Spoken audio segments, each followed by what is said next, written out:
வாரவலம் ஊடக உறவுகள் அறிவின் மீதும் இறைவனுடைய சாந்தியும் சமாதானமும் உண்டாவதாக. அஸ்ஸலாமு அலைக்கும் வரஹ்மத்துல்லாஹி வபரகாத்துஹு. இனிய வந்தனங்கள். 9வது ஜனாதிபதி தேர்தல் மிகவும் உச்சத்திலே களை கட்டி இருக்கின்ற இந்த சூழ்நிலையில் என்றுமே இல்லாதவாறு நாடளாவிய ரீதியில் ஜனாதிபதி தேர்தல் பிரச்சாரங்கள் சூடு பிடித்திருக்கின்றன.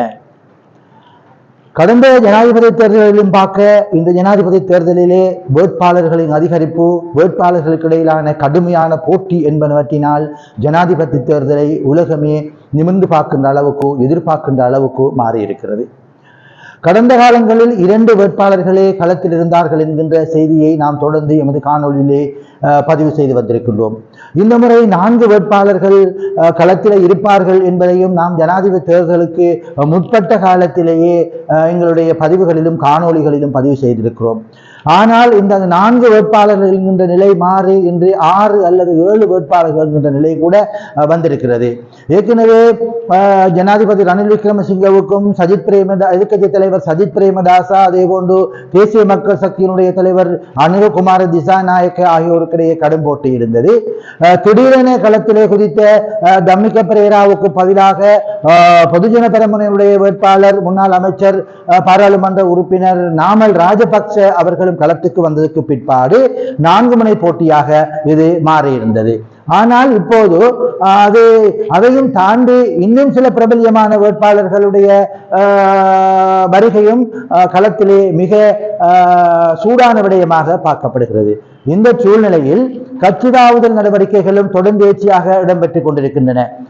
பொதுஜன பிரமுனையில் இருக்கின்ற பலர் ஜனாதிபதி ரணில் விக்ரமசிங்க அவர்களுக்கு ஆதரவு வழங்குவதையும், அதே போன்று இன்னும் சில பொதுஜன பிரமுன உறுப்பினர்கள், பாராளுமன்ற உறுப்பினர்கள், அமைச்சர்கள் எதிர்க்கட்சி தலைவர் சஜித் பிரேமதாஸ் அவர்களுக்கு ஆதரவு வழங்குவதையும் எம்மால் காணக்கூடியதாக இருக்கிறது.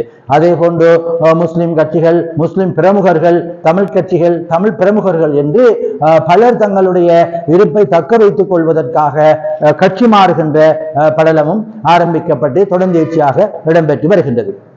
இந்த சூழ்நிலையில் மட்டக்களப்பு மாவட்டத்திலே நாம் ஒவ்வொரு மாவட்ட ரீதியாக இந்த தேர்தல் எவ்வாறு இருக்கும் என்பதை கொஞ்சம் சற்று அலசி ஆராய்ந்து பார்க்கின்ற போது மட்டக்களப்பு மாவட்டத்திலே எவ்வாறு இருக்கின்றது என்று பார்த்தால், இன்றைய சூழ்நிலையில் இம்மாவட்டத்தில் தேர்தல் மிகவும் உச்சத்தனத்திலே சூடுபிடித்திருக்கிறது. நேற்றைய தினம் எங்களுடைய எதிர்க்கட்சி உறுப்பினர்களாக இருந்த பலர் ஆளுங்கட்சிக்கு வந்ததற்கு பிற்பாடு ஜனாதிபதியும் சுயேட்சை வேட்பாளருமான ரணில் விக்ரமசிங்க அவர்கள் மட்டக்களப்பு மாவட்டத்திலேயே தங்கியிருந்து இப்போது ஒவ்வொரு பிரதேசமாக தன்னுடைய பிரச்சாரத்தை முடுக்கிவிட்டு விஜயம் செய்து கொண்டிருப்பதை பார்க்கக்கூடியதாக இருக்கிறது. நேற்று ஏறாவூரிலே எதிர்கட்சியிலே இருந்த ஸ்ரீலங்கா முஸ்லிம் காங்கிரசுடைய பிரதி தலைவர், அந்த கட்சியிலே தெரிவு செய்யப்பட்ட ஒரே ஒரு பாராளுமன்ற உறுப்பினராக நாடாளுமன்றத்திலே இருந்த சையத் அலி ஜாகிர் மௌலானா அவர்கள் நேற்று ஏறாவூரிலே அவரோடு சேர்ந்து அவருடைய இடம் கிடைப்பதற்காக கட்சியிலே இருந்து நிறுத்தப்பட்ட பாராளுமன்ற உறுப்பினர், முன்னாள் அமைச்சர், இப்போதைய வடமேல் மாகாண சபை ஆளுநராக இருக்கின்ற ஹாபிஸ் நசீர் அகமது அவர்களோடு சேர்ந்து எங்களுடைய எதிர்க்கட்சி ஜனாதிபதி வேட்பாளர் ஜனாதிபதி ரணில் விக்ரமசிங்க அவர்களுக்கு மிக பிரம்மாண்டமான ஒரு வரவேற்பை கொடுத்திருந்தார்கள். இன்றும் அதே நிலையிலே மட்டக்களப்பு மாவட்டத்திலே பல தமிழ் கட்சிகள் ஜனாதிபதி வேட்பாளர் ரணில் விக்ரமசிங்க அவர்களுடைய பிரச்சார கூட்டங்களை ஒழுங்குபடுத்தி நடாத்தி கொண்டிருக்கிறார்கள். இந்த சூழ்நிலையில் மட்டக்களப்பு மாவட்டத்தை பொறுத்தவரையிலே மிக பிரதானமாக தற்போது ஆட்சியிலே இருக்கின்ற, தற்போது அதிகாரத்தில் இருக்கின்ற பலர் ஜனாதிபதி சுயேட்சை வேட்பாளர் ரணில் விக்ரமசிங்க அவர்களுடைய இருப்பதை நாம் அவதானிக்கிறோம். உதாரணமாக தமிழ் மக்கள் விடுதலை புலிகள் கட்சியினுடைய கடந்த பாராளுமன்ற தேர்தலிலே சுமார் 70,000 வாக்குகளை பெற்ற சிவனேசத்துறை சந்திரகாந்தன் என்கின்ற பிள்ளையானவர்களுடைய தலைமையிலான தமிழ் மக்கள் விடுதலை புலிகள் டிஎம்பிபி கட்சி ஜனாதிபதியோடு இணைந்து அவரது வெற்றிக்காக உழைத்துக் கொண்டிருக்கிறது. அதே போன்று கடந்த பாராளுமன்ற தேர்தலிலே பொதுஜன பெரமுனையிலே வெற்றி பெற்ற சதாசிவம் வியாழேந்திரன் என்கின்ற ராஜாங்க அமைச்சரும் அவருக்கு ஜனாதிபதிக்கு ஆதரவு வழங்கி தற்போது களத்திலே நின்று பணி செய்து கொண்டிருக்கின்றார். அதே போன்று கடந்த முறை ஸ்ரீலங்கா முஸ்லிம் காங்கிரஸ் பாராளுமன்ற உறுப்பினராக தெரிவு செய்யப்பட்ட அலிசாயிர் மௌலானா அவர்களும் தற்போது ஜனாதிபதிக்கு ஆதரவாக பணியாற்றி கொண்டிருக்கிறார்கள். மாவட்டத்திலே தெரிவு செய்யப்பட்ட 5 பாராளுமன்ற உறுப்பினர்களில் 3 பாராளுமன்ற உறுப்பினர்கள் ஜனாதிபதி ரணில் விக்ரமசிங்க அவர்களுக்கு ஆதரவாக செயற்படுகிறார்கள். அதே நேரம் கடந்த முறை தெரிவு செய்யப்பட்டு நீதிமன்றத்தினால் இடைநிறுத்தப்பட்ட பாராளுமன்ற உறுப்பினர் ஹாபிஸ் நசீர் அகமது தற்போது வடமேல் மாகாண ஆளுநராக இருக்கின்ற ஹாபிஸ் நசீர் அகமது அவர்களும் ஜனாதிபதி வேட்பாளர் தற்போதைய ஜனாதிபதி ரணில் விக்ரமசிங்க அவர்களுக்கு ஆதரவாக செயற்பட்டுக் கொண்டிருக்கின்றார். இந்த சூழ்நிலையில் அதிகாரத்திலே இருக்கின்ற முக்கியமான 4 புள்ளிகள் எனப்படுகின்ற நபர்கள் அல்லது அரசியல் பிரமுகர்கள் தற்போது சுயேட்சை வேட்பாளர் ஜனாதிபதி ரணில் விக்ரமசிங்க அவர்களுக்கு ஆதரவை தெரிவித்து வருகிறார். மறுமுனையிலே பார்க்கின்ற போது கடந்த முறை மிக அதிகமான வாக்குகளை பெற்ற மட்டக்களப்பு மாவட்டத்திலே மிக கூடுதலான வாக்குகளை பெற்ற சஜித் பிரேமதாசா அவர்கள் எதிர்க்கட்சி தலைவர் அவர்களுக்கு பின்னணியிலே முன்னாள் ராஜாங்க அமைச்சர் MSS அமீர் அலி அவர்கள், முன்னாள் கிழக்கு மாகாண ஆளுநர் அமைச்சர் கலாநிதி MLA ஹிஸ்புல்லா அவர்கள், இப்படி பிரபல்யமான பிரமுகர்கள் அவருக்கு பின்னால் அவருடைய வெற்றிக்காக உழைத்துக் கொண்டிருக்கிறார்கள். அதே நேரம் முன்னாள் பிரதி அமைச்சராக இருந்த சோவண்ணா கணேசமூர்த்தி அவர்களும் சஜித் பிரேமதாசா அவர்களுடைய வெற்றிக்காக பாடுபட்டுக் கொண்டிருப்பதை எம்மால் காணக்கூடியதா இருக்கிறது. இவ்வாறு பார்க்கின்ற போது பிரபல்யமான தற்போது அதிகாரத்தில் இருக்கின்ற அரசியல்வாதிகள் பலர் ரணில் விக்ரமசிங்கவோடும், முன்னாள் அரசியல்வாதிகள் பலர் சஜித் பிரேமதாசாவோடும் நேருக்கு நேராக நின்று இந்த தேர்தலிலே போட்டியிடுவதை ஆதரவு வழங்குவதை அவதானிக்கக்கூடியதா இருக்கிறது.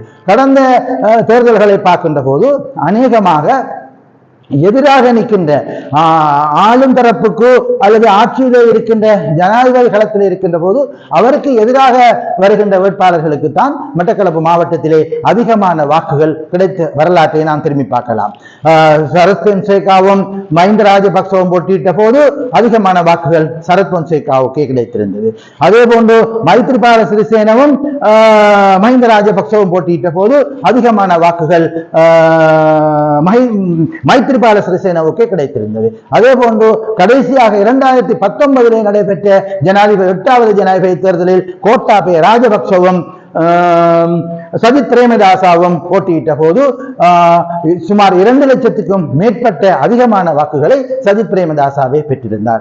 ஆகவே இவ்வாறு பிரதானமாக ஆட்சியிலே அதிகாரத்தில் இருக்கின்ற ஒருவர் போட்டியிடுகின்ற போது அவருக்கு கூடுதலான வாக்குகள் கிடைக்காமல் அவரை எதிர்த்து போட்டியிடுகின்ற பொது வேட்பாளர் அல்லது தனியான வேட்பாளருக்கு அதிகமான வாக்குகளை மட்டக்களப்பு மாவட்ட மக்கள் அளித்து வந்த வரலாற்றை நாம் திரும்பி பார்க்கலாம். அந்த வகையிலே பார்க்கின்ற போது இம்முறை அவ்வாறுதான் ஆட்சியில் இருக்கின்ற ரணில் விக்ரமசிங்கவுக்கும் எதிர்க்கட்சி தலைவராக இருக்கின்ற சஜித் பிரேமதாசாவுக்கும் இடையில் நடக்கின்ற மிகப்பெரிய போட்டியிலே எவ்வாறு வாக்குகள் அளிக்கப்பட போகின்றன, இந்த மாவட்டத்தை யார் கைப்பற்றப் போகின்றார், தொடர்ந்தேச்சியாக இந்த மாவட்டத்திலே எதிராக இருக்கின்ற பிரதான வேட்பாளரே கைப்பற்றி வந்த வரலாறு இருக்கிறது. அதனிடையே இப்போது அனுபகுமார திசாநாயக் அவர்களுக்கும் தேசிய மக்கள் சக்தியினுடைய தலைவர் அனுபகுமார திசாநாயக் அவர்களுக்கும் அதிகமான வாக்கு பலம் இருப்பதையும் காணக்கூடியதாக இருக்கிறது. இளைஞர்கள், சில மாற்றத்தை விரும்புகின்றவர்கள், ஊழலை ஒழிக்க வேண்டும் என்ற சிந்தனை போக்குடையவர்கள் என பலர் அனுபகுமார திசாநாயக்காவுக்கும் தங்களுடைய ஆதரவை வழங்குவார்கள். ஆக மட்டக்களப்பு மாவட்ட கள நிலவரத்தை பார்த்தால் மும்முனை போட்டி மிக பயங்கரமாக நிலவிக் கொண்டிருக்கிறது. அதே நேரம் தமிழ் பொது வேட்பாளராக நிறுத்தப்பட்டிருக்கின்ற பாவண்ணா அரியநேத்திரனுக்கும் ஓரளவு வாக்குகள் கிடைக்கும் என எதிர்பார்க்கப்படுகிறது. ஏனென்றால் கடந்த முறை பாராளுமன்றத்துக்கு தெரிவு செய்யப்பட்ட கோவிந்தன் கருணாகரன் தெலவு இயக்கத்தின் சார்பாக தமிழ் தேசிய கூட்டமைப்பிலே வெற்றி பெற்றவர். அவருடைய கட்சி இப்போது பாவன் அரியநேத்திரனுக்கு ஆதரவு வழங்கி வருகின்ற காரணத்தினாலும், இன்னும் பாவன் அரியநேத்திரன் மட்டக்களப்பு மாவட்டத்திலே 2 முறை பாராளுமன்ற உறுப்பினராக இருந்தவர் என்கின்ற காரணத்தினாலும் சில வேளைகளில் அவருக்கும் ஓரளவு வாக்குகள் கிடைக்க கூடும் என எதிர்பார்க்கப்படுகிறது. இன்னும் பாவண்ணா அரியநேத்திரன் மட்டக்களப்பு மாவட்டத்திலே தன்னுடைய பிரச்சாரத்தை முழுமையாக முன்னெடுக்கவில்லை. இந்த சூழ்நிலையில் ஆனாலும் தமிழ் மக்கள் அதிகமாக வாக்குப்பலத்தை கொண்டிருக்கின்ற தமிழரசு கட்சி அவருக்கு எதிராக செயற்பட்டுக் கொண்டிருக்கின்ற அந்த வரலாற்றை நாம் திரும்பி பார்க்கிறோம். ஆகவே இப்போது பாவன அரியநேத்திரன் கடுமையான பிரச்சாரத்தை முன்னெடுக்கின்ற போது தமிழ் மக்களுடைய வாக்கும் அவருக்கு கிடைக்குமா அல்லது தமிழ் மக்கள் அவரை நிராகரிப்பார்களா என்பதெல்லாம் நம்மால் சொல்ல முடியாது. ஆனாலும் அவருக்கு ஓரளவு வாக்கு கிடைக்கக்கூடிய சந்தர்ப்பம் இருப்பதாகவே அரசியல் அவதானிகள் கருத்து வெளியிடுகிறார்கள். இந்த சூழ்நிலையில் இப்போது 4 முனையாக அது மாறி இருக்கிறது. மிக பலமாக 3 முனை 2 முனை போட்டி இருக்கின்ற போது ரணில் விக்ரமசிங்கவுக்கும் சஜித் பிரேமதாசாவுக்கும், அதற்கு அடுத்தபடியாக அனுபகுமார திசாநாயக்காவுக்கும் பாவண்ணா அரியநேத்திரனுக்கும் வாக்குகள் கிடைக்கக்கூடிய சூழல் இருக்கிறது. ஆகவே இந்த சூழ்நிலையில் மட்டக்களப்பு மாவட்ட கள நிலவரம் இவ்வாறு இருக்கிற சூழ்நிலையில் யார் இந்த மாவட்டத்தை கைப்பற்ற போகிறார்கள்? 2019 2015 2010 எல்லாம் தொடர்ச்சியாக எதிராக பிரதான வேட்பாளருக்கு, அதாவது ஆட்சியிலே இருக்கின்ற வேட்பாளருக்கு எதிராகவே வாக்குகள் அளிக்கப்பட்ட வரலாறு இருக்கிறது. அந்த சூழ்நிலையில் இம்முறை அதிகாரத்தில் இருக்கின்ற அநேகமானவர்கள் ஆட்சியில் இருக்கின்ற ஜனாதிபதிக்கு ஆதரவாக இருக்கின்றதையும் பார்க்கிறோம். ஆக நாம் இந்த மாவட்டத்தை யார் கைப்பற்றுவார்கள் என்பதை எதிர்வருகின்ற செப்டம்பர் 21ஆம் தேதி வரை பொறுத்திருந்தே பார்க்க வேண்டி இருக்கிறது. எனவே மீண்டும் ஒரு விளக்கம் நிகழ்ச்சியிலே உங்களை சந்திக்கின்றோம். அதுவரை உங்களிடமிருந்து விடைபெறும் நான் டி.எல். ஜௌஃபர் கான். நன்றி நேயர்களே.